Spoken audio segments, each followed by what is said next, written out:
light encounters an object larger than its wavelength, समझिएगा Rajdeep, when light encounters, ये इसकी wavelength है। रिसीप्ट आपको मिल गई राजदीप? ये देखो, अगर मान लो अपनी वेवलेंथ से ज्यादा चीज पे ये टकरा जाए तो फिर लाइट क्या करेगी? ऐसे में वो रैंडमली चारों तरफ फैल जाए। इस चीज को स्कैटरिंग कर, ध्यान दीजिएगा, जो मैं बोल रहा हूं वो 1 मीटर की है। साउंड की वेवलेंथ कितनी होती है? ये बहुत ज्यादा है। अच्छा, इसकी बहुत कम होती है, 10⁻⁻7 मीटर। तो तुम समझ ही गए, 1 मीटर का 100 मिलियंथ पार्ट। ये समझो कि 10,000वां 1 मिलीमीटर का 10,000वां हिस्सा, बहुत छोटा ही होता होगा, ये बहुत छोटा होता है। ये 1 मीटर है। अगर कभी भी लाइट को, मैंने जब आपको पहले चैप्टर पढ़ाया था तो ये बताया था कि अगर बहुत छोटे से पार्टिकल से एनकाउंटर करें तो इसमें फिर ये स्कैटरिंग नहीं होती है, इसमें विवर्तन होता है। That is diffraction, bending of light. अगर तुम लाइट ब्लेड के कॉर्नर पे डालोगे, ब्लेड में बहुत शार्प एंड होता है, नैनोमीटर का, तो ब्लेड के एंड पे डालोगे तो लाइट बेंड हो जाएगी। क्या हो जाएगी? इसका मतलब ये नहीं कि लाइट बेंड नहीं हो सकती, प्रकाश तो सीधी रेखा में चलता है, हाउ कैन लाइट बेंड? ऐसा होता है। कभी तुमने देखा है टीन शेड से जब रोशनी आती है तो सिर्फ वो एक बीम नहीं आती, वो थोड़ी इधर भी फैल जाती है और थोड़ी इधर भी, ऐसे नीचे चल के ज्यादा बड़ा एक सर्कल बनाती है। ऐसा देखा है? किसी अंधेरे कमरे में एक टीन शेड से आ रही है तो किनारे किनारे भी तुमने जहाँ पर कोलाइडल इफेक्ट या टिंडाल इफेक्ट देखा हो, पाथ ऑफ लाइट देखी हो, तो छोटा छेद होता है लेकिन लाइट बेंड होती है ना कि शार्प एंड पे, और बड़ा सा नीचे बन जाता है। तो बेंडिंग तो होती है, नहीं तो सन से जितनी आ रही थी उतनी ही आती, होती तो है। ऐसा हम लोगों ने देखा भी है। तो अब जरा देखो कि हमारे एटमॉस्फेयर में, एक तो मैंने साउंड की बात कर दी, तो साउंड 1 मीटर की, कितने मीटर की है? 1 मीटर। लेकिन अविश 1 मीटर की नहीं, अविश की मोटाई क्या 1 मीटर है? तो मैं जो बोल रहा हूं ये इनके किनारे से मुड़ के इनके पास चला जा रहा है, या मुड़ के पीछे इनके पास दिग्विजय के पास चला जा रहा है, और फिर वहां से भी मुड़ के पीछे जिगीसा के पास चला जा रहा है। इवन मैं जो बोल रहा हूं ये मेरी वॉल की थिकनेस भी 1 मीटर नहीं है, वो यहां से मुड़ के मुड़ता हुआ कंप्यूटर सर सरफराज सर के पास भी पहुंच जा रहा है। अगर मैं दरवाजा खोल दूं तो पहुंच जा रहा है। लेकिन जो मेहरानगढ़ का किला है उसकी हर दीवार 1 मीटर मोटी है। तो मैं साउंड की बात कर रहा हूं, साउंड 1 मीटर है ना, तो तुम जब उसमें चलते हो और मुड़ते हो अचानक किसी एक जगह से दूसरे, वहां पर टिंग टिंग टिंग तनादीन ना, बस एकदम से वहां मृदंग बज रहे हैं और फिर अचानक फिर शांत, फिर मुड़े, तो वहां पर साउंड डाइफ्रैक्ट नहीं हो पाता। इवन जब तुम उसके ऊपर की दीवार से देखते हो जोधपुर का नजारा, तो वहां का शोरगुल सुनाई पड़ता है, अंदर शांत है। क्यों नहीं आ पाता है? क्योंकि वहां पर इफ साउंड कैसा हो बताओ, 1 मीटर से मोटी दीवार हो तो क्या डाइफ्रैक्ट कर पाएगा? It will be just absorbed on the surface. क्या हो जाएगा? एब्जॉर्ब हो जाएगा। अब हमारे पास 2 वेवलेंथ है। कौन कौन सी वेवलेंथ है जरा बताओ? That we are having 2 wavelengths. One is blue wavelength and other is red wavelength. कौन कौन सी वेवलेंथ है? जो ब्लू है उसकी वेवलेंथ कम है। अच्छा, रेड वाले की कैसी बताओ? रेड वाले की वेवलेंथ बताओ, ज्यादा है। सही है। और हमारी एटमॉस्फेयर में जो पार्टिकल्स हैं वो इस साइज के हैं और इस साइज के इसमें भी हैं। ये देखो, ये पार्टिकल का जो साइज है, डाई नाइट्रोजन पेंटाऑक्साइड, हमारी एटमॉस्फेयर में इम्प्योरिटीज है, जिसकी वजह से चांदनी चौक के ऊपर तुम्हें रेड हेज दिखता है, लाल लाल बिल्कुल प्रदूषण, N2O5 है। वाटर ड्रॉपलेट्स ले लो तो H2O है। यही सब है, ये सारी अशुद्धियां। CO2 के भी पार्टिकल कुछ लार्जर है, तो मेनली जो स्कैटरिंग होती है वो इनकी वजह से होती है। बट क्या इसका साइज डियाना इसकी वेवलेंथ से छोटा है कि बड़ा? ये भी लैम्बडा है और ये भी लैम्बडा है, तो तुम क्या मुझे बता सकती हो कि ये बड़ा है कि ये बड़ा है? That is size of particle is larger। देखो लार्जर जब होगा तो क्या होगा? Then अगर मैं इस जमीन में मोती की माला धर के पटक दूं तो वो बिखर जाएगी, और उसमें बहुत सारे कांटे निकले हो तो अंदर धंस जाएगी। मतलब हमारा सरफेस ऐसा हो कि बहुत सारे स्पाइक्स निकले हो, तब थोड़ी बिखरेगी। बड़ी सरफेस हो और माला कैसी हो, छोटी छोटी गुरियां हो उसकी, मन के छोटे छोटे हो, तो पटकने से बिखर नहीं जाएगी कि नहीं? यही स्कैटरिंग है। तो when light encounters a particles large, ये रैलीज क्राइटेरिया ऑफ स्कैटरिंग बता रहा हूं। Amount of scattering it is 1 by lambda to the power 4। Lambda जितना कम होगा स्कैटरिंग उतनी ही ज्यादा होगी। ये किसका क्राइटेरिया है? जरा लिखो इस चीज को कि when, पहले ये लिखो स्कैटरिंग होती क्या है। when light encounters any particle larger than its wavelength, then it is after strike it moves randomly in all the direction। It is called, इसे प्रकाश का प्रकीर्णन या स्कैटरिंग ऑफ लाइट, ठीक है। When light encounters, अगर तुम encounters नहीं लिखना चाहते हो तो कोलाइड लिख लो, with atmospheric particle larger than, जो सबसे लार्जर हैं वही, उन्हीं की मैं बात कर रहा हूं, N2O5 CO2। और छोटों की तो मैं बात कर रहा हूं, छोटों को तो रेड घास भी नहीं डालता, कहेगा मैं तो बड़ों की छुट्टी कर दूं। जब बड़े बड़े N2O5 भी इसके पास आते हैं तो ये कहता अरे मैं तो तुम्हारे बगल से होकर निकल गया, लो दिखरा ही नहीं। और इसकी हालत खराब। ये क्या हुआ बताओ? ब्लू वाला कहेगा अरे ये तो N2O5 आ गया, अब मैं क्या करूं? तो N2O5 जब इसके साइज से बड़ा है तो इसका काम क्या होगा बताओ? इसको तो बिखरना ही पड़ेगा कि नहीं पड़ेगा?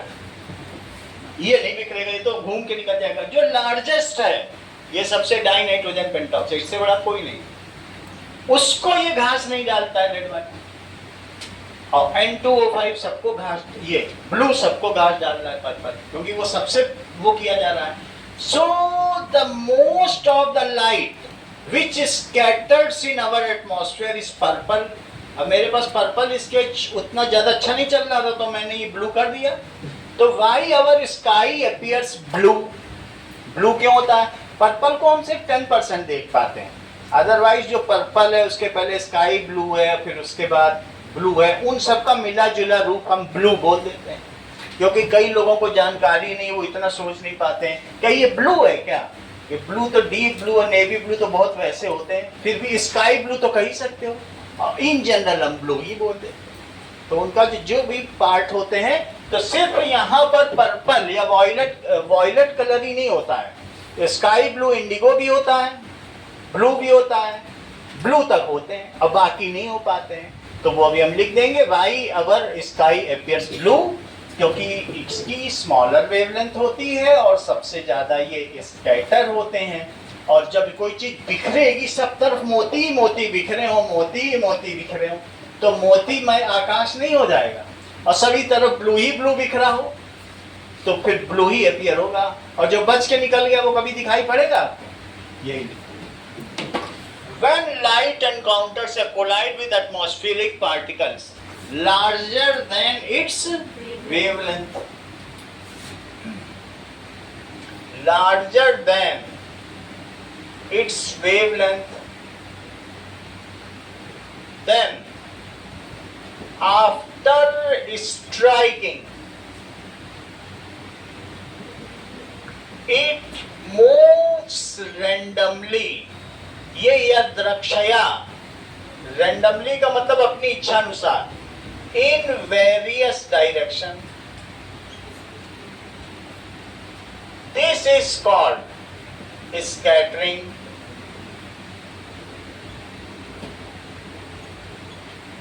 इसे स्कैटरिंग कहते हैं. तो रैलीज क्राइटेरिया ऑफ स्कैटरिंग क्या है? ये एक साइंटिस्ट थे जिन्होंने स्कैटरिंग पे बहुत सारा शोध किया. इनका क्राइटेरिया है if lambda is greater than size of particle then very less scattering takes place and diffraction is preferred. ये चीज क्या कहलाती है? डाइफ्रैक्शन समझती हो दीपिका? प्रकाश का विवर्तन, मुड़ जाना, मुड़ जाए. If lambda is lesser than the size of particle, then scattering is more. ये किसने बताया? रैली ने बताया. If lambda is less than size of particle,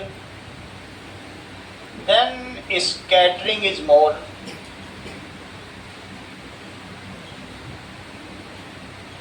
If lambda is more और particle छोटा है, then scattering is less. मेरा कहने का मतलब है कि amount of scattering it is 1 by lambda to the power 4. मैं तुमको जानकारी के लिए बता दूं कि जो लैम्डा ब्लू का है वो 3.15 into 10 to the power -7 metre है और लैम्डा रेड का क्या है? 7.15 into 10 to the power -7. तो किसका सबसे कम है बताओ? ब्लू का लैम्डा कम है, ये तो पहले भी तुमको पढ़ा चुके हैं. तो जिसका लैम्डा कम होगा उसकी स्कैटरिंग ज्यादा होगी कि जिसका लैम्डा, ये वायलेट लिख लो, इसकी जगह क्या लिख लो? वायलेट. समझ आ गई बात? लैम्डा कम, यहां देख लो, स्कैटरिंग ज्यादा. लैम्डा ज्यादा, कोई स्कैटरिंग. ये इनका क्राइटेरिया. ओके, इतना लिखना नहीं, बस थोड़ा सा तुम्हें जानना. इतना तुम अगर जान गए कि वायलेट की ज्यादा स्कैटरिंग, ये अपने आप में काफी है. इतना ही तुम्हें जानना. अब जरा देखो क्वेश्चन क्या पूछा जा रहा है. क्वेश्चन पूछा जा रहा है कि why our sky appears blue and why it appears black to astronaut. हमको ये ब्लू क्यों दिख रहा है और एस्ट्रोनॉट को ब्लैक क्यों दिख रहा है? जरा देखो.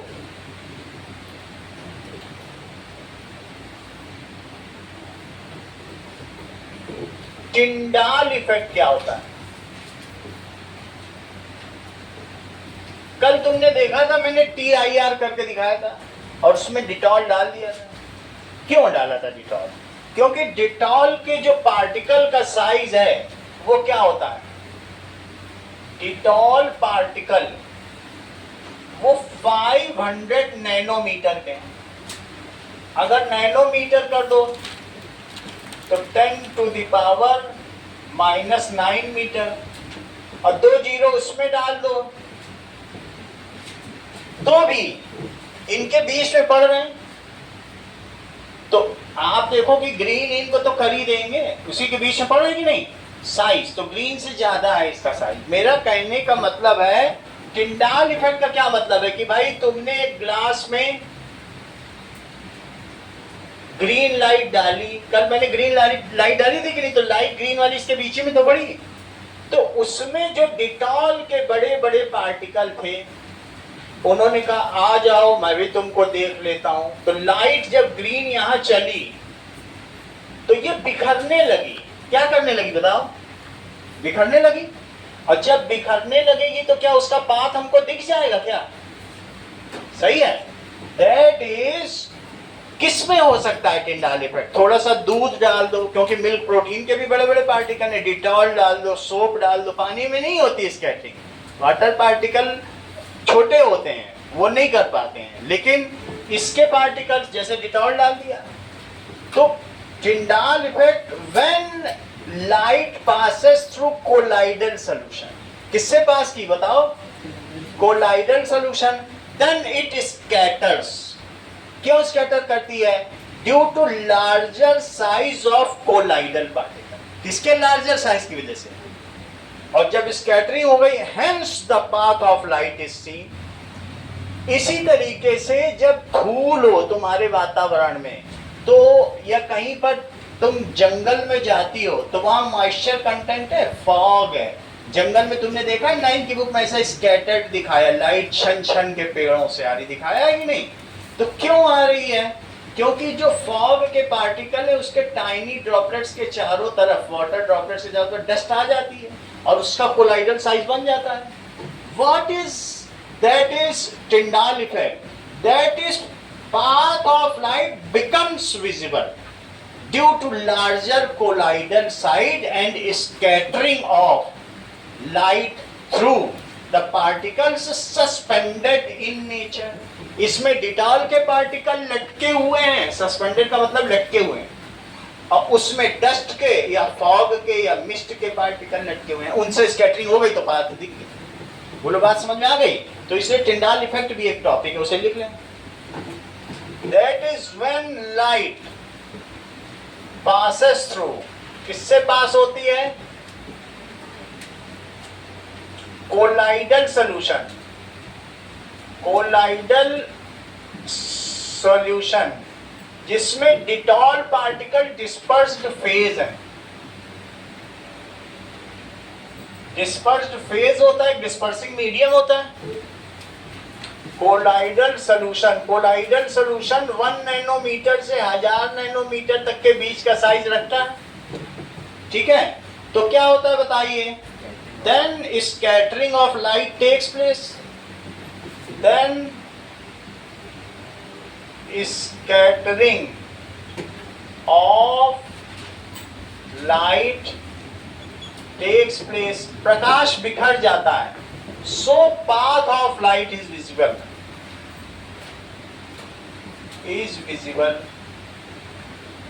It is called Tyndall effect।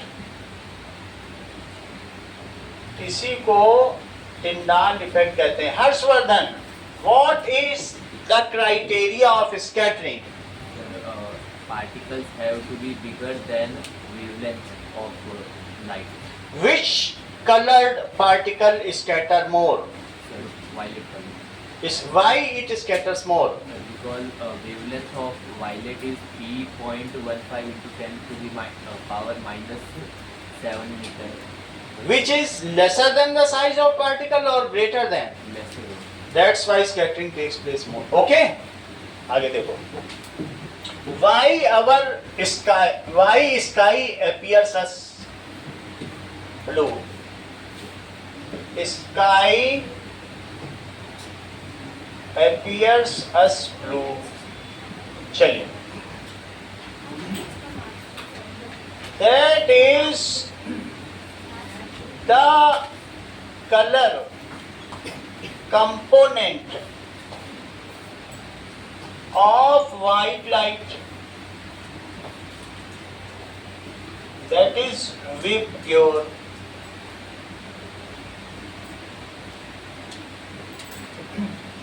In this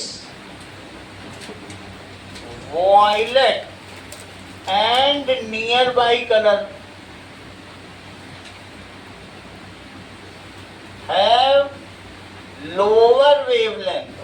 कैसी wavelength है? लोअर वेवलेंथ है. सो दीज, सेंटेंस पूरा करो Deepika. So these scatter more than red and associate colors. जो उसके बगल में और उसके अगल बगल के कलर है, जबकि वॉयलेट एंड एसोसिएट कलर्स की लोअर वेवलेंथ है, सो स्कैटर मोर.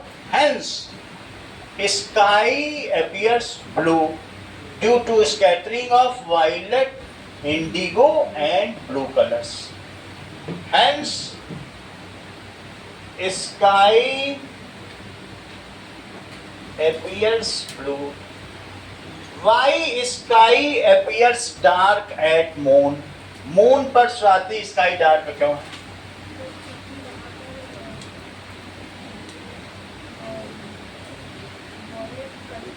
Correct. आप भी बोलो. यही वो भी कहना चाहते. Why sky appears dark at moon and also to astronaut.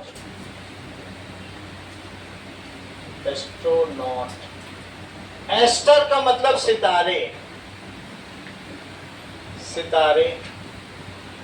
और एस्टेरिक्स मार्क इसको कहते हैं एस्टेरिक्स. और नॉट का मतलब सैर करने वाला, सेलर. तो जो सितारों की सैर करे उसको कहेंगे एस्ट्रोनॉट, है ना. इसकी एटिमोलॉजी है, मूल शब्द वहां से आया. तो एस्ट्रोनॉट किसकी सैर करता है? सितारों की सैर करता है. व्हाई इट इज सो, जैसा कि बताया, तो स्वाति ने बताया कि at moon there is no atmosphere. कोई एटमॉस्फेयर है? एट इवन जब हम लोग तो एयरफोर्स में ही हैं. मैं कई बार वेपनरी के लिए सब जगह गया हूँ. जैसे ही हमारा हेलीकॉप्टर ऊपर जाता है या जहाज, सब काला काला हो जाता है. एकदम ऐसा लगता है काला क्यों हो गया. बट उसका रीजन तो यही है, बादलों से भी ऊपर. हमने आपको बताया था कि ट्रोपोस्फियर में भी धीरे धीरे वायुमंडल की परत घटती चली जाती है और वहाँ तो 1/10 एटमॉस्फेयर पहुँच जाता है. तो क्या दिखेगा? काला आकाश ही दिखेगा. सो एट मून क्या होता है बताइए? There is no atmosphere. जब एटमॉस्फेयर नहीं है, so no scattering takes place there. Place. अगर जमीन ना देखो, जमीन पे तो धूप पड़ेगी तो तुमको पता चल जाएगा दिन है. ऊपर देख के तुम नहीं बता सकते दिन है कि रात है, पता ही नहीं चलेगा. जमीन देखोगे तब जमीन में तो चमक पड़ेगी, रात हो जाएगी तो वो भी काली हो जाएगी. तो it is there is no, so no scattering takes place. Hence, sky appears black at moon. Same is the case with astronaut.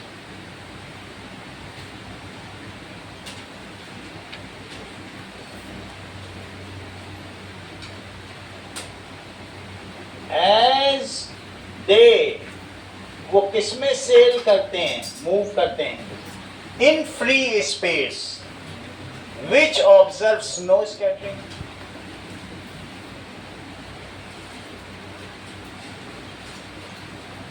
Which observes no scattering.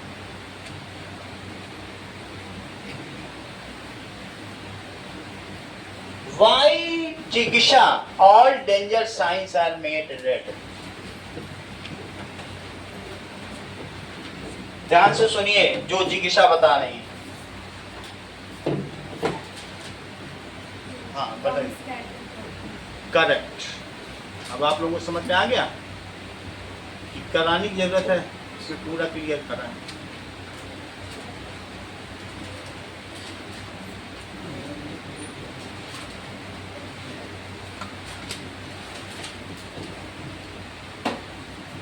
जैसा जिज्ञासा ने बताया कि सारे डेंजर साइन रेड क्यों हैं? चलो, दैट इज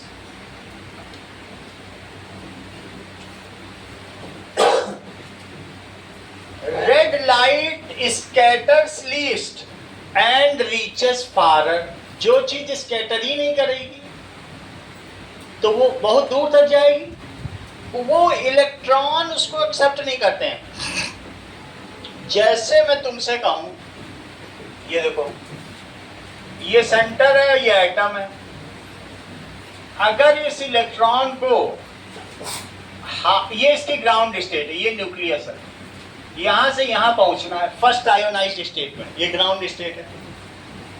तो तुम कुछ एनर्जी दोगे तभी तो जाएगा। अच्छा, वॉयलेट कलर ले लेता है। देखो, इसको मैंने कौन सा कलर दिया? वॉयलेट। तो वॉयलेट को मैं इसने लिया, और ये देखो, वॉयलेट ने कहा मैं जबरदस्त एनर्जी लेके आया हूं, चढ़ जाओ ऊपर। और एक तो ये चढ़ गया। कहां चला गया बताओ? ऊपर चला गया। यहां चला गया। अब वहां जाने के बाद ये ऊपर चला गया, ये फिर लेकिन वहां ज्यादा देर नहीं रहेगा। ये कितनी देर तक रहेगा? इतने सेकंड। जब ग्राउंड स्टेट से आयोनाइज्ड स्टेट में कोई चीज जाती तो कितनी देर तक रहती बताओ? ये रही इसकी ग्राउंड स्टेट। मैं हाइड्रोजन की बात कर रहा हूं, ऐसे और भी चीजों की लिया जा सकता है। हाइड्रोजन में तो सिर्फ एक ही इलेक्ट्रॉन रहता है। चलो, वो ऊपर चला गया, और ये इसकी एक्साइटेड स्टेट है। मान लो अगर तुम भी एक्साइटेड स्टेट में आ गए, उछल पड़ोगे, hurrah we won the match, लेकिन तुम अपनी एक्साइटेड स्टेट में कितनी देर रह पाओगे? क्या वहां टिक जाओगे कि फिर लौट के ग्राउंड में आ जाओगे? तो एक उसकी भूमिगत अवस्था है, एक उत्तेजित अवस्था है, तो वो वहां ज्यादा देर नहीं रहेगा। लेकिन जब भी लौटेगा तो क्या जिस एनर्जी का फोटोन उसने लिया है वहां जाने के लिए, क्या वही वो रेडिएट करेगा? अब वो किसी भी दिशा में कर सकता है। उसने ले लिया, और फिर लेने के बाद जब वो गया तो क्या वहां रह पाएगा? इसी को तो स्कैटरिंग कहते हैं। भाई, स्कैटरिंग होती क्यों है? उसने ले लिया, और फिर जब ऊपर जाने के बाद जब आएगा तो जितना पैकेट लिया है, क्या उतना ही पैकेट वो देगा भी? क्योंकि नीचे आएगा ट्रैक्शन में तो दे देगा। और अब रेड आ जाए इसके पास, ये देखो, रेड कहे कि अरे तुम मुझसे लो, ये देखो मेरे पास रेड है, तुम मुझसे ले लो। मैं तुम्ही से कहूं रिद्धि कि मान लो तुम सीढ़ी चढ़ना चाहती हो, अभी जीने चढ़ के आई हो कि नहीं ऊपर पढ़ने, मैं कह दूं तुमको मैं इतनी एनर्जी दूंगा कि 2 सीढ़ियों के बीच हाफ तक का पैकेट है, वहां लटकाए रखना, जब दूसरा रेड आएगा तो फिर हाथ लेके और चली जाना। तुम एक्सेप्ट करोगी? उसके पास एनर्जी ही नहीं है रेड के पास, वो उसके पास इतनी एनर्जी भी नहीं है। तुमको मालूम है ना, एनर्जी ज्यादा किसके पास है? वॉयलेट के पास। जब कहीं पर स्पार्क होता है तो अल्ट्रा वॉयलेट रे निकलती है, आंखों का कॉर्निया जला देगी। स्पार्क इसीलिए नहीं देखा जाता, कहते यूवी रे निकल रही कि रेड निकल रही है। रेड फ्लेम में तो हम हाथ से खेलते हैं, और ब्लू फ्लेम हो तो दूर से नमस्कार कर लेते हैं। ब्लू हमेशा सोते समय रेड लाइट जलाई जाती, पढ़ते समय हल्की ब्लूइश जलाई जाती। एनर्जी ज्यादा किसमें? वॉयलेट। तो रेड कलर को कोई भी, it is not accepted by any atom for scattering. की जाएगी क्या? क्योंकि रेड के पास इतनी एनर्जी ही नहीं है कि किसी एटम को एक्साइटेड स्टेट में, हेंस इट रीचेस फारर। जब उसमें एटीनुएशन नहीं हो रहा है, एटीनुएशन का मतलब समझती हो? क्षय, कमी। एटीनुएट का क्या मतलब होता है बोलो?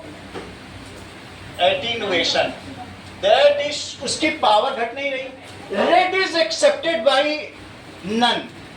भिखारी हो तो भिखारी के अगर जेब भरी भी है तो वो नाश्ता ठनकता कूदता चला जाए, कोई उसको लूटेगा ही नहीं। अब अमीर कोट पैंट पहने निकले तो 10 लोग लुटेरे लग जाए। तो जिसके पास कुछ है ही नहीं उसको कौन लूटे?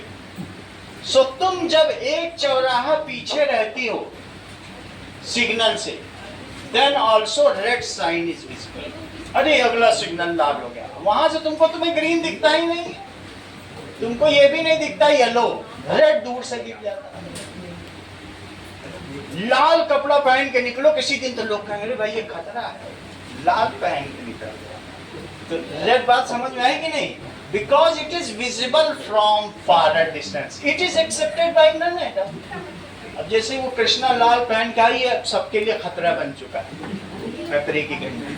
बोलो बात समझ में आ गई कि नहीं? तो इसलिए why the signals are made red, इसका मतलब समझो, लिखो। क्वेश्चन क्या पूछा गया है? Why danger sign and signals are made red.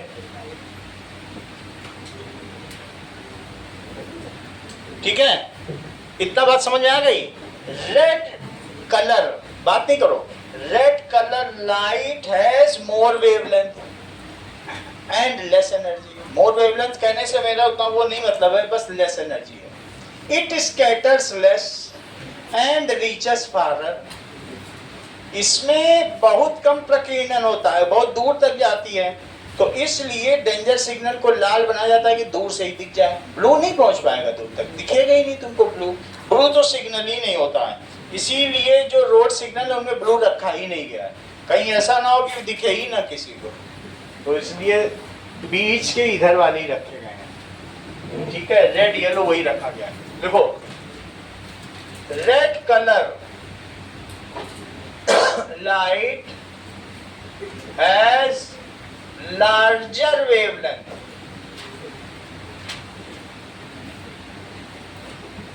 so it scatters। ये कितना स्कैटर होता है? Least and reaches farther. ये बहुत दूर चला जाता है। And visible from a far distance. So danger signals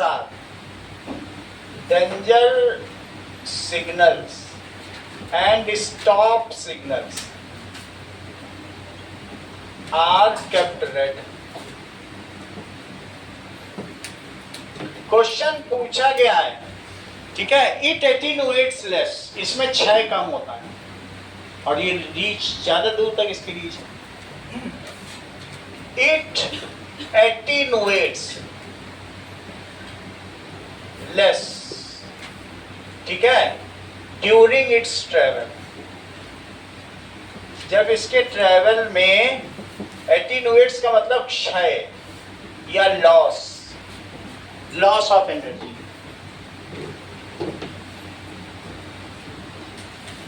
कहने का मतलब है ड्यूरिंग डस्क एंड डाउन, जब सूर्योदय होता है और डॉन तो सूर्योदय, और डस्क क्या होता है? गोधूली बेला, जब गाय अपने खुरों से धूल उड़ाती हुई अपने घरों की ओर घंटा घंघनाती चली आ रही, उस बेला को गोधूली बेला कहते हैं।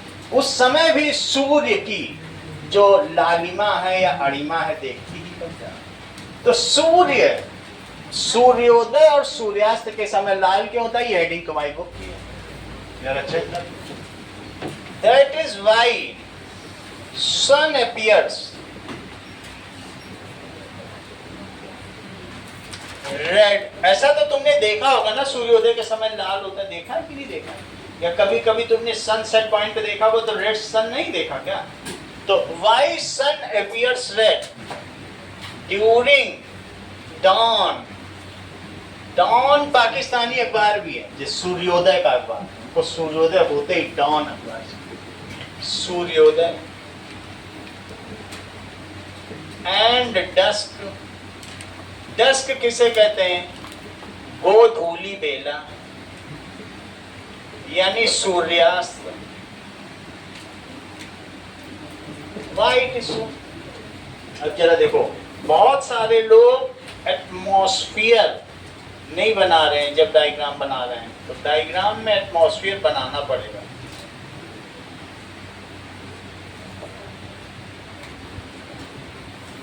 ये देखो, ड्यूरिंग डस्क और dawn sun is near horizon, और एक है कि सन यहां आ जाए। ये देखो, when sun is overhead, least scattering takes place and all color reaches to observer। क्योंकि इस समय ये बहुत थोड़ी सी बेल्ट, इतनी बेल्ट को पार कर रहा है। अच्छा, इस समय जो सन है, तो तुम मुझे बताओ ये एटमॉस्फेरिक बेल्ट ज्यादा लग रही है कि ये वाली? कौन सी ज्यादा? So during when sun is at horizon, then it has a long course of travel। इसका कैसा कोर्स है? It has to cross a long atmospheric belt। Its blue and violet color, they scatter in its initial course of travel। इसके शुरुआती जो पथ है या रास्ता है, उसमें ब्लू और वायलेट वहीं स्कैटर हो जाते हैं। And it is left with red colour which reaches to observer. तो जो ब्लू यहाँ स्कैटर हो गए, तो यहाँ जो खड़ा आदमी है उसके लिए तो अभी जो सन है उसको वो स्काई अभी ब्लू दिखेगा, क्योंकि आदमी तो जगह जगह खड़े, इसके लिए बेचारे के लिए सूर्य अस्त होने वाला। तो इसके पास पहुंचा क्या? जो ब्लू थे वो तो रास्ते में ही स्कैटर हो गए। तुम फिर से समझो, जो तुम्हारी पुरानी बुक थी उसमें यहाँ पर एक डिटॉल का सलूशन है, अभी मैं इसमें भी दिखा दूंगा। और यहां से इन्होंने एक सोर्स लाइट ली और सोर्स लाइट इसमें से निकली। जब सोर्स लाइट निकली, ये देखो, तो इसको उन्होंने कॉन्वेक्स लेंस से गुजारा, तो सारी जो लाइट थी, ये देखो, ये पैरेलल चली है। समझ में आई बात तुमको? पुरानी बुक पे सबके में दिया जाएगा। तो अब इसमें देखो, मैं अपने में भी दिखा दूंगा और तुमको उस वीडियो में भी दिखा दूंगा। तो जो इसमें से पैरेलल लाइट चली आई, ये वाला डायग्राम, तो तुम अपनी बुक में भी देख लो, है तो ठीक है, नहीं तो इसमें दिखाऊंगा। ये देखो, ऐसा डायग्राम तुम्हारी बुक में बना हुआ है कि नहीं बना हुआ? नहीं बना है तो दिखा देंगे, आप इससे समझ लो, और लोग तो मिल जाएगा, तो तब ये तुम्हें समझ में आ जाएगी। ये देखो, एक लाइट मैंने डाली। अच्छा, अब इसमें ये डिटॉल सोल्यूशन, और डिटॉल सोल्यूशन में ये देखो, फिर यहां से जब ये लाइट आगे आई तो मैंने एक और कॉन्वेक्स लेंस रख दिया। और कॉन्वेक्स लेंस में रखोगे तो क्या ये एक जगह फोकस हो जाएगी, और जहां फोकस हुई वहां मैंने स्क्रीन रख दी। पूरी बात तुमको समझ में आ गई? ये डिटॉल वाटर है। ये जो चीज मैंने ली, ये किसका ट्रफ है बोलो? Dettol water. अब मैं यहां से देखो जरा, अगर मान लो लाइट डिटॉल में जा रही है तो क्या स्कैटर होगी? यहाँ पे बहुत सारे पार्टिकल होंगे क्या, जिनसे स्कैटर होगी? और अगर स्कैटर होगी तो स्कैटर कौन कौन से कलर होंगे बोलो? कौन कौन से कलर होंगे बताओ? ब्लू कलर स्कैटर होगा कि नहीं होगा? सब में से ये यहां तक है। अगर तुमने आलोक इधर से इस पानी को देखा, बस तुमसे ज्यादा नहीं पूछेंगे, कभी कभी सवाल पूछते हैं, तो ये वाटर तुम्हें डिटॉल वाटर टर्बिड व्हाइट दिखाई पड़ेगा या ब्लू दिखाई पड़ेगा या सुर्ख लाल ईंटों जैसा क्रिम्सन रेड दिखाई पड़ेगा? ब्लू, क्योंकि ब्लू इधर आ रही है, और इसी वाटर को तुम इधर से देखो तो अब ब्लू तो उधर चली गई, तो इधर अब कौन सी बच के आ रही बताओ? इधर कौन सी निकल के आ रही? रेड। इवन यहाँ पर जो एक छोटा सा डॉट बनेगा, डॉट तो बनेगा ना कॉन्वेक्स से, वो ऐसा सुर्ख चमकीला, कभी क्रिम्सन रेड हो जाएगा, कभी ब्रिक रेड हो जाएगा, कभी ऑरेंज रेड, वो चमकता हुआ डॉट इतना टिटिलेटिंग है, मन को गुदगुदाने वाला, तो उससे साफ साफ पता चल रहा है कि though the path is seen, Tyndall effect हो रहा है, सब कुछ हो रहा है, but from one side solution appear blue and from other side, अगर यहां से देखा जाए तो सोल्यूशन अपीयर रेड। तो उसी तरीके से जो इधर खड़ा हुआ है उसके लिए स्कैटर्ड लाइट नहीं है, स्कैटरिंग हो गई, उधर चली गई, वो वाले देखें तो देखें वहां उसके पास क्या पहुंची, रेड लाइट पहुंची कि नहीं, उसके लिए तो सन रेडी है, सही है। और ये यहाँ स्कैटर हो रही, ये जो खड़ा ये देखे ब्लू स्काई, इस व्यक्ति के लिए देखता रहे अपना ब्लू, इसके लिए यहाँ स्कैटर तो होके यहाँ जाएगी ना, तो पीछे वाले को दिख पाएगा क्या कुछ, ये चीजें समझ में आ गई बात आपको। तो दैट इज, इसके लिए सोल्यूशन अपीयर्स ब्लू, हमने इसीलिए जानकार से पूछवाया है और लोग से पूछवाया, वो कंफर्म भी उसने कर दिया, ठीक है। और इधर से देखने से क्रिम्सन रेड हो जाएगा, तो ये अपीयर्स ब्लू और ये अपीयर्स रेड। तो यहां पर अब हम लिखे इस चीज को, ये 3 नंबर का सवाल है कि during sunset and sunrise why sky appears red and when it is overhead it appears white. दोनों क्वेश्चन पूछा जाता है।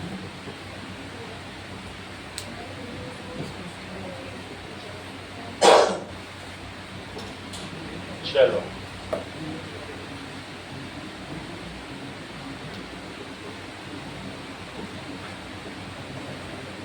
देखिए, when sun is at horizon,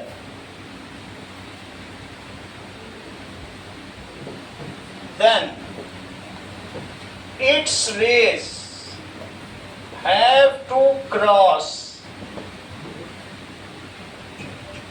long atmospheric belt.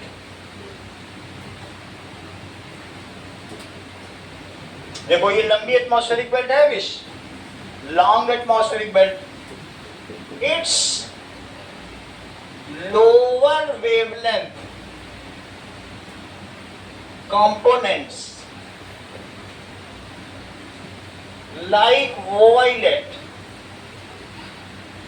indigo, blue are scattered in its initial course of travel.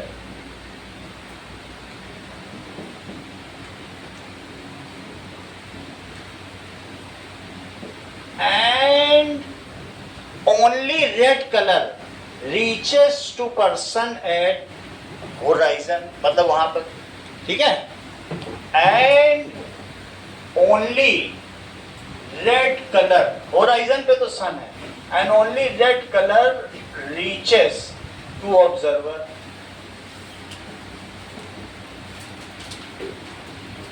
So sun appears red when sun is overhead। ये भी diagram तुम्हारे book में बना है, ओवरहेड का भी दिखाया गया होगा, ओवरहेड का दिखाया नहीं बनाया, वो भी हटा दिया। हमारी बुक में तो ये भी डायग्राम बना है, ये देखो पुरानी किताब में ओवरहेड का भी बना है, ये नहीं है ना तुम्हारा। चलो तो ओवरहेड का देख लो, when sun is overhead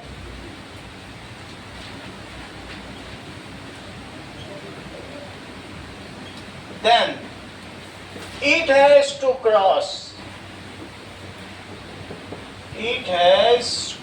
cross a thin atmospheric belt.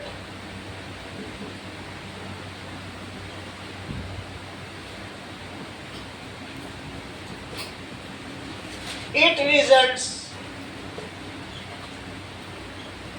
in very less scattering, very less scattering, and almost all component of color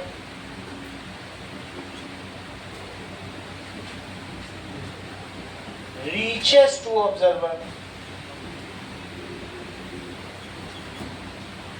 So sun appears white, sun appears white होगा।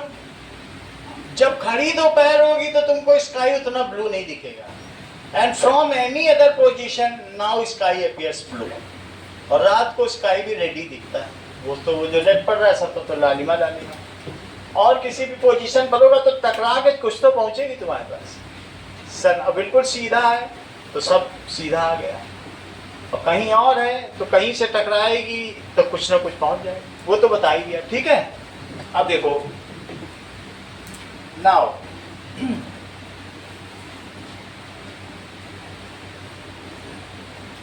क्वेश्चन नंबर 5 देखो। अब exercises पे आ जाओ। Exercise बस 2-3 minute की है, ज्यादा नहीं बताना है तुमको।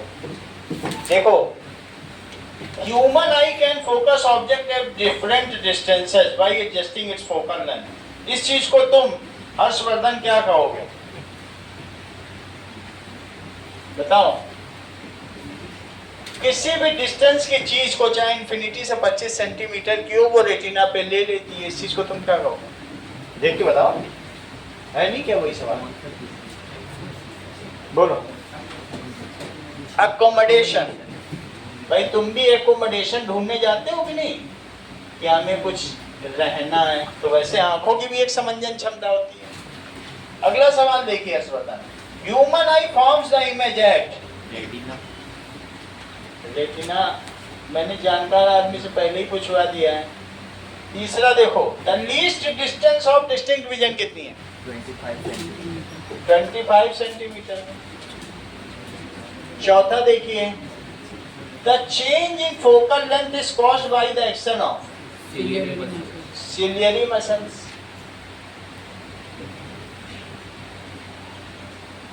अच्छा, a person needs a lens of power -5.5 diopter for correcting his near vision। उसको दोनों चाहिए। What is the focal length of lens required? अब f तुम्हें चाहिए for distance vision and near vision। जो निगेटिव पावर होती है वो डिस्टेंस विजन को रेक्टिफाई करती है कि नियर विजन को? कनिष्का, मतलब जैसे माइनस में या डाइवर्जिंग लेंस लगा रहे हो तो वो किस विजन के लिए?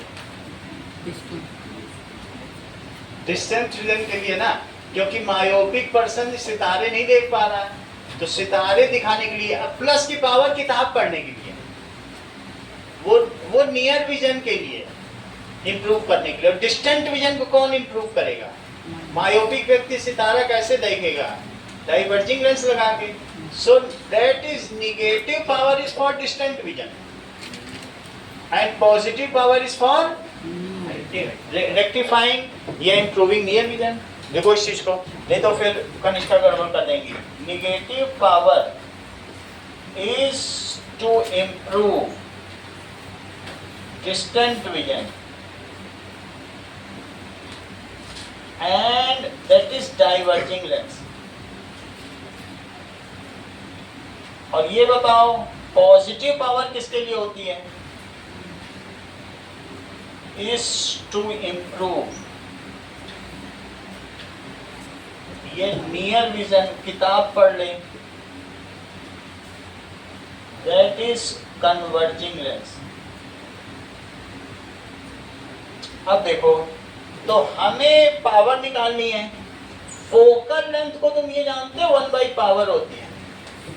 जैसे पावर इज 1 फोकल लेंथ, तो पहला फोकल लेंथ देखो -5.5 फोकल लेंथ।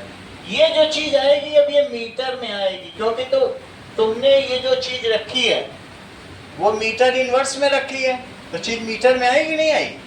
बट अब फोकल लेंथ तुम्हारी मीटर में आएगी, पावर से तो मीटर में ही निकलती है। इसे अब सेंटीमीटर बदल लो। सेंटीमीटर में बदलने के लिए तुम इसमें 100 का मल्टीप्लाई करो, तो यही चीज सेंटीमीटर बदल जाएगी। चले, सो f is now -1/5.5 into 100 अब ये सेंटीमीटर हो गई, 1 डेसिमल और ऊपर ले जाओ, बाई 55 सेंटीमीटर, 5 से कट कर दो, 200/11, अब 11 से कट करो,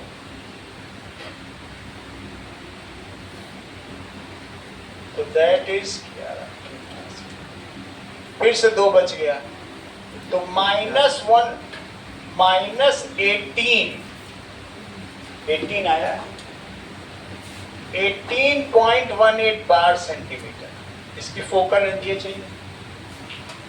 सही है, 200/11 का दिया कि नहीं? ये क्या है? It is to rectify his distant vision या इम्प्रूव, ऐसा बाईफोकल चाहिए ये चश्मा। कहने का मतलब है ऊपर से जब देखे तो ऊपर से इसे सितारे दिखाई पड़ते, ये स्टार देख ले तो ऊपर वाले की पावर कितनी है? 18.18 सेंटीमीटर। बोलो बात समझ में आ गई कि नहीं? ऊपर कॉनकेव है, गांधी जी का चश्मा, और नीचे नीचे तो उसे किताब पढ़नी है, उसे शेक्सपियर की बुक पढ़नी है, वो पढ़ाकू लड़का है ऐसा। तो अब नीचे के लिए देखो, F is equal to 1/p, power कितनी दी है? +1.5, बट ये मीटर में हो जाएगी अब, क्योंकि पावर तुमने डायोप्टर यानी मीटर इनवर्स रखी है। बोलो समझ में आ गई बात? तो इट इज इक्वल्स टू, आप चाहें तो ऐसे भी कर सकती है, देखिए डायोप्टर रखना चाहती हो तो लिखो +1.5 डायोप्टर, अब तो सही है दीदी, और 1/1.5 मीटर इनवर्स। डायोप्टर को मीटर इनवर्स तो कहती हो, मीटर इनवर्स ऊपर चला जाए तो 1/1.5, और ये मीटर बन गया, और 1 मीटर में कितने सेंटीमीटर? यहां तक सही है? तो अब क्या हो जाएगा देखो जरा,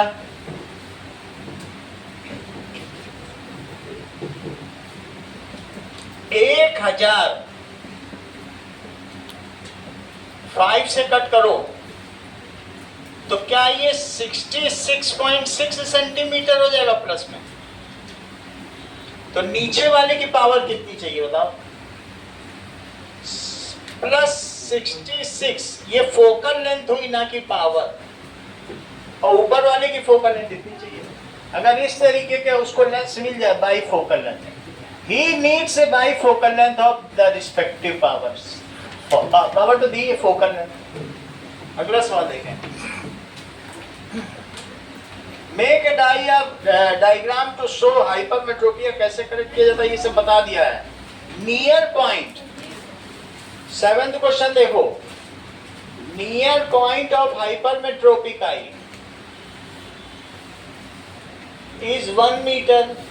1 मीटर से कम पे रखी किताब वो पढ़ ही नहीं पाएगा, उससे कम पे देख ही नहीं सकता, तो उसको करेक्ट करना है अपना defect. And near point of normal eye कितना होता है?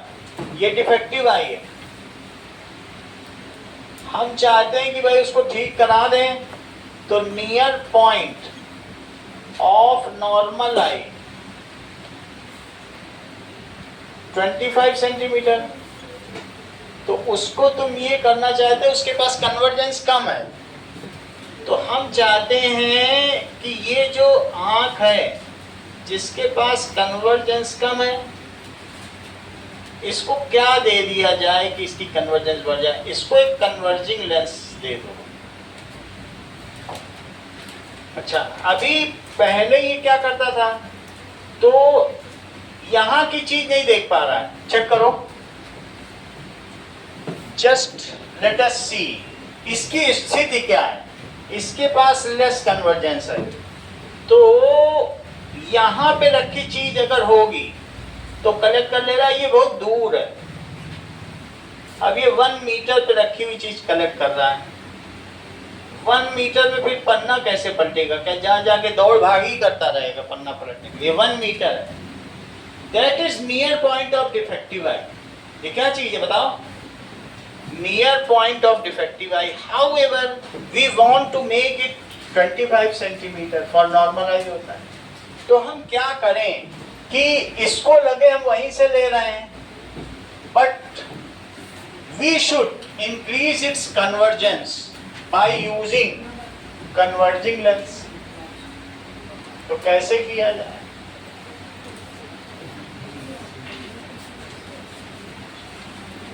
ये देखो, दिस इज आई, ये आई का लेंस है जो कि स्फेरिकल है।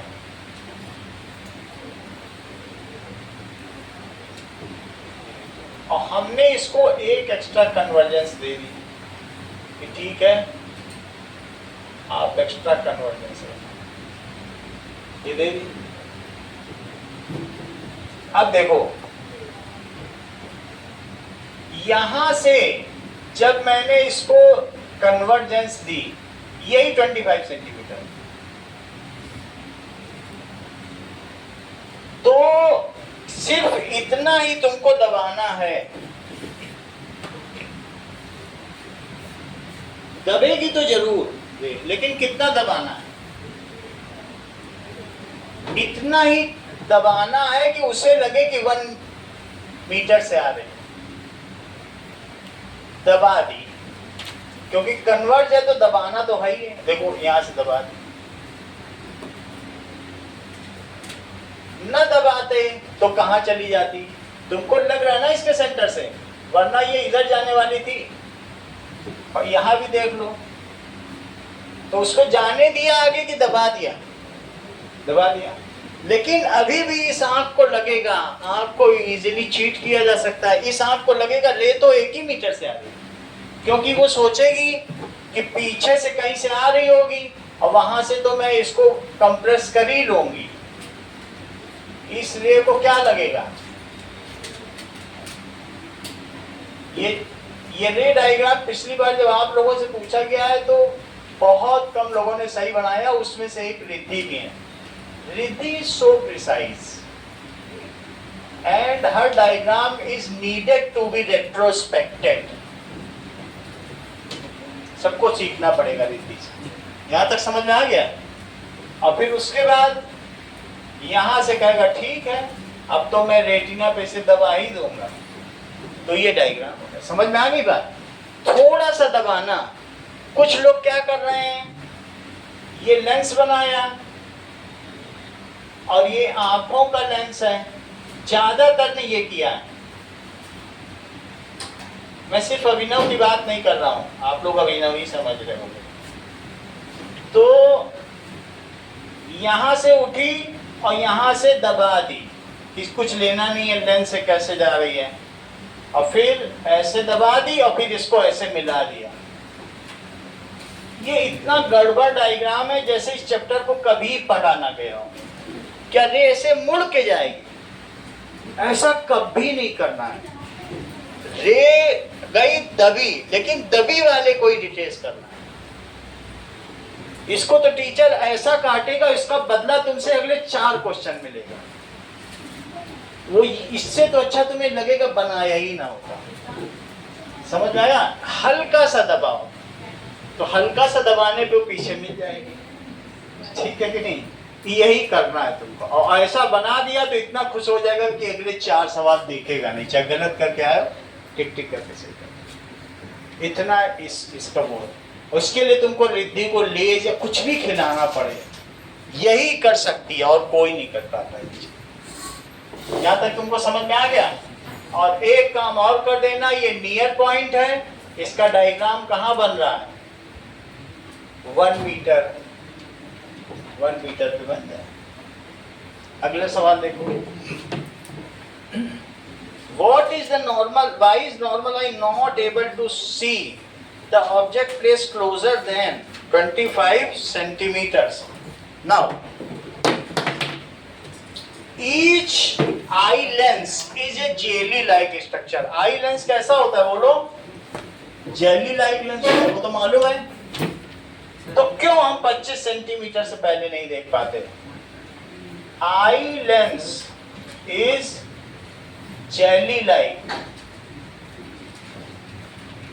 Crystalline lens. हाँ बोलो किसकी? 7th क्वेश्चन में तो पूरा हुआ ही नहीं। अच्छा मुझे बताओ यू क्या रखें मोहजीत और वी क्या रखें? यू बताओ।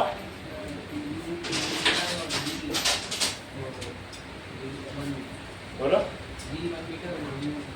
इन्हीं को बोल दो, ये मोची को दे देंगे, वो भी चला गया है?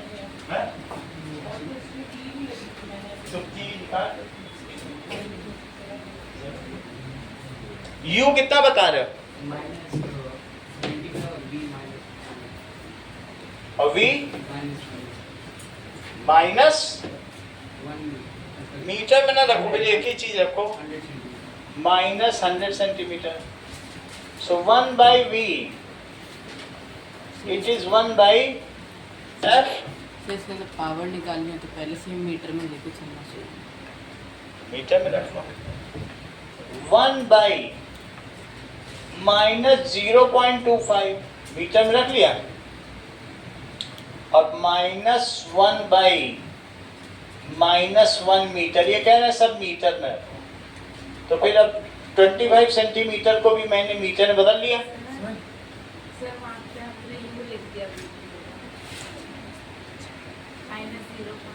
और v कितना है? उल्टा काम कर दिया, -1 मीटर और -0.25, क्योंकि u कितना है यहीं से लेगा तभी तो देगा।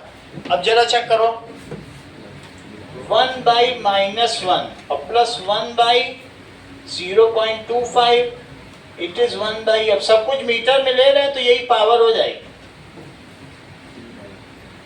इसका एलसीएम बताओ दीपिका। कोई बात नहीं, मीटर में लिया है कोई बात नहीं, मत बताओ। -1 बाई 1, क्या तुम इसे 100/25 मान रही हो? इतना सही कि नहीं? 100/25 कितना होता है? क्या 4/1 होता है? It is power. अब एलसीएम बताओ, 1 बोलो तो -1 यहां क्या लिखें? +4, तो कितना आ गया? 3/1, तो पावर कितनी हो जाएगी? +3, 3 डायोप्टर का उसको दे देंगे। सही है? अब देखो,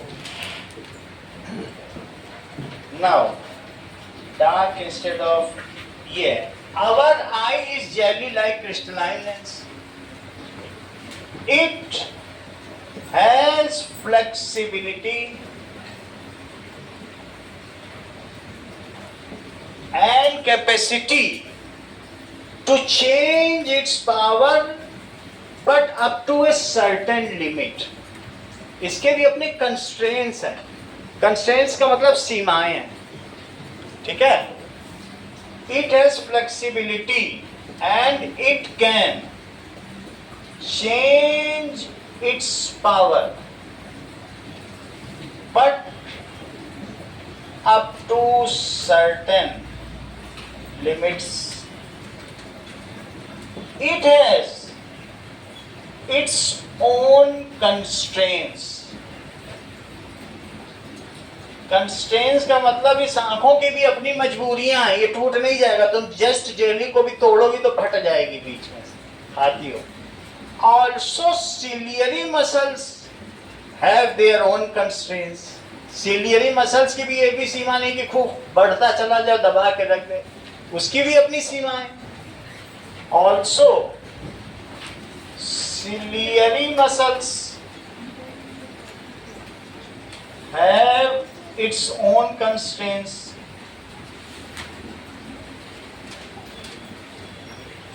इतनी बात तुमको समझ में आ गई? So I cannot see an object kept at less than 25 centimetre clear and distinct. इसीलिए यहाँ पे हाथ रखो, दिखाई नहीं पड़ेगा, करके देख लो, हमें तो नहीं दिखाई पड़ रहा है, तो तुम्हें दिखाई पड़ रहा है? I can not see, so I can not see an object kept at less than 25 centimeter clear and distinct. It appears blur and diffused. Blur and diffused. ध्यान दीजिए, अगर तुम सोचते हो कि यहाँ पर चीजें रख दी जाएं और आंखें देख लें, ये बोलो यहीं रख देंगे 10 सेंटीमीटर पर, तो वो रेटिना के पीछे बनाएगी। समझ में आई बात कि नहीं? वो दबाते दबाते ही पीछे चली जाएगी, उसके पास पावर ही नहीं दबाने की। चाहे तुम कितना भी 15 सेंटीमीटर देख लेती हो, 10 सेंटीमीटर पे भी रख दे, तुम देख पाओगी? पीछे बना उतना दबा पाएगी क्या? सबसे अच्छा डियाना देख पा रहे हैं, इनको दिव्य दृष्टि दी है संजय की तरह, ये केशव ने दी है। यहां तक समझ में आ गया? अब अगला सवाल देखो, और भी कुछ इसमें सवाल देखने लायक है क्या? ठीक है, हाँ। What happens to the image distance in eye when we increase the distance of object? आलो, अगर हम ऑब्जेक्ट की डिस्टेंस बढ़ाते चले जाए तो इमेज की डिस्टेंस पे क्या फर्क पड़ेगा?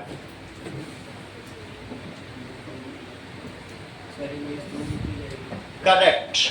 जैसा कि आलोक ने बताया कि चाहे ऑब्जेक्ट तुम कहीं भी रखो, इमेज डिस्टेंस 2.5 सेंटीमीटर पे ही बनेगा, फोकस पर ही बनेगी। ये बहुत अच्छा और चतुराई भरा जवाब था, इसके लिए हम लोगों को आलोक का धन्यवाद देना चाहिए, क्योंकि स्किलफुली दिया गया आंसर है। ये अपने ज्ञान के आलोक से संसार को आलोकित कर रहे हैं। Now that is we keep on changing the distance of object, image will be always formed at retina. So image distance is always plus 2.5 centimeter. It is never changed. यह बुक पर 2.6 है तो 2.6 लिख लो, शुरू में पहले पेज पे 2.6 है, 2.3 है 2.3 लिख देना। So if we increase or vary distance of object, then also image is focused या formed at retina, so V remains plus 2.3 centimeter. V कितना रह जाएगा? plus 2.3 centimeter. It does not vary, ये नहीं बदलता। आगे देखो, ठीक है, कुछ चीजें आपको दी जाएंगी अब करने के लिए।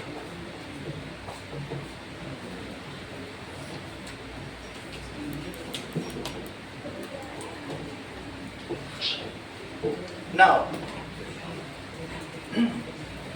Question number 5, 6, 7, 8, 9।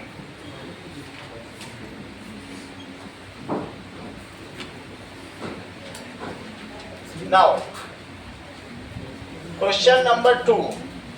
That is why sun appears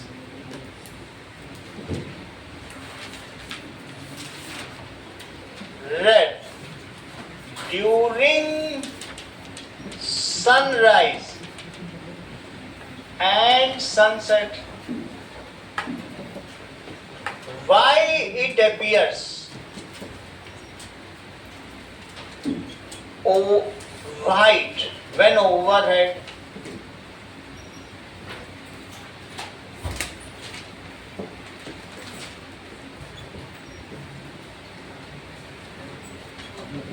अगला देखिए, that is why the color of sky is blue.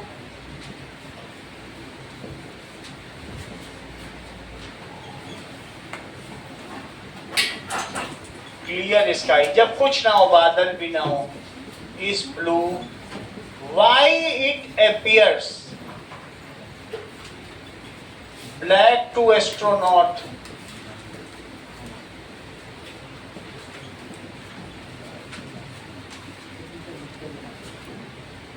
Astronaut.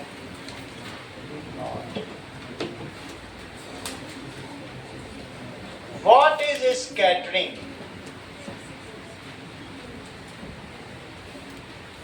And criteria of scattering.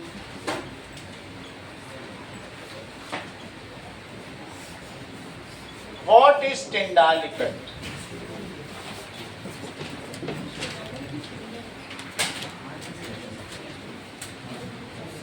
कितना करो?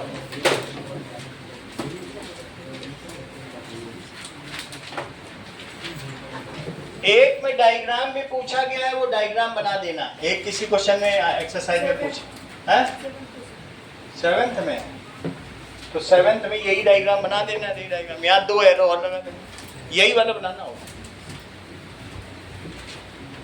कल हम लोग, कल से फिर अब मैथ्स करेंगे। और भी कोई आपको अगर सब्जेक्ट करना होगा तो बता देना। हिस्ट्री, इकोनॉमिक्स, कल तो मैथ ही करेंगे।